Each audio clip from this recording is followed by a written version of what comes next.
Our next guest says that the real winners of the IPO boom may not be the IPOs at all, but actually the exchanges where they're going to trade. Let's bring in Rich Repetto, principal at Sandler O'Neill.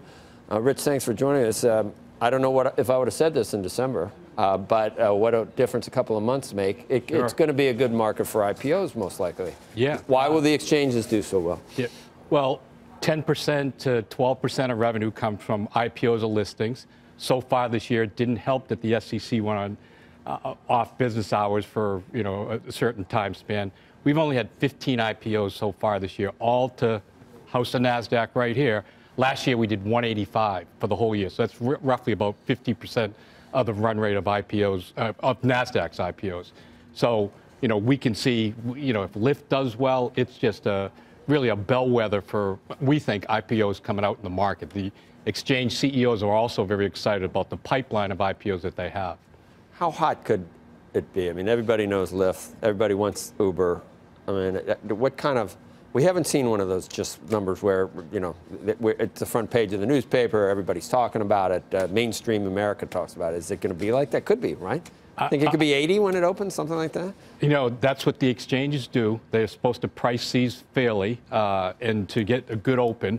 And I think what Tim says, this isn't a scarcity value. It's the first one. It's going to hopefully lead the way. There's been, we think, some pent-up demand for venture-backed IPOs. So we think it could unleash it. I mean, will it be one of those IPOs where, I mean, I was a stockbroker for 10 years.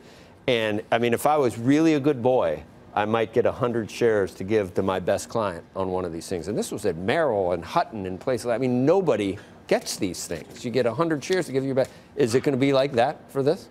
I can't tell you what the demand is going to be, but I know the exchanges really fought to get this, and you'll be surprised at what they do to offer to get companies to list on their exchange.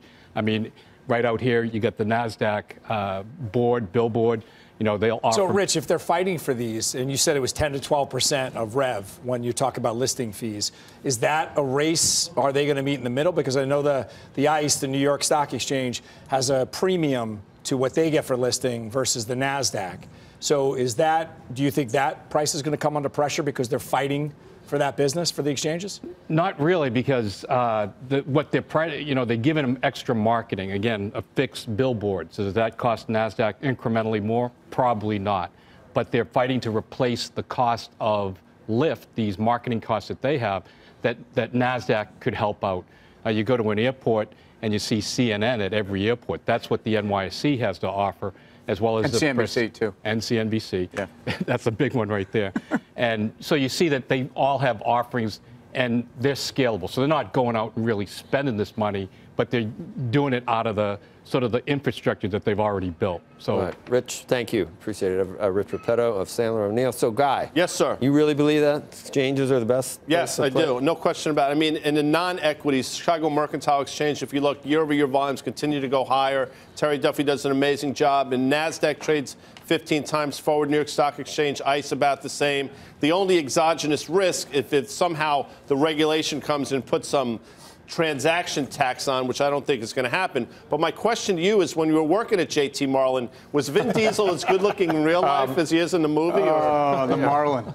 No. And what's going on with Veritech? What were those other ones, Scott? What was the guy, the wolf guy? God almighty. No, I trained at Merrill. I was at I did work at Lehman Brothers briefly. That's as close as I can get to the bucket. How did that end? I was only there, I wasn't there long. I was in it's 1983, so nothing had happened yet. Here's my one last question, because we got a little bit of time. Do you like Uber because of all the other stuff it's got, or you like the pure play on the ride sharing, Lyft? If you're asking me if you could buy both at their IPO or sometime after the IPO, I would say Lyft is probably more interesting to me. I think Stratton Oakmont, right? That was that. Stratton Oakmont, correct. Widows and orphans. And, oh, God. Is 1,000 shares good, or would 2,000 be better for you?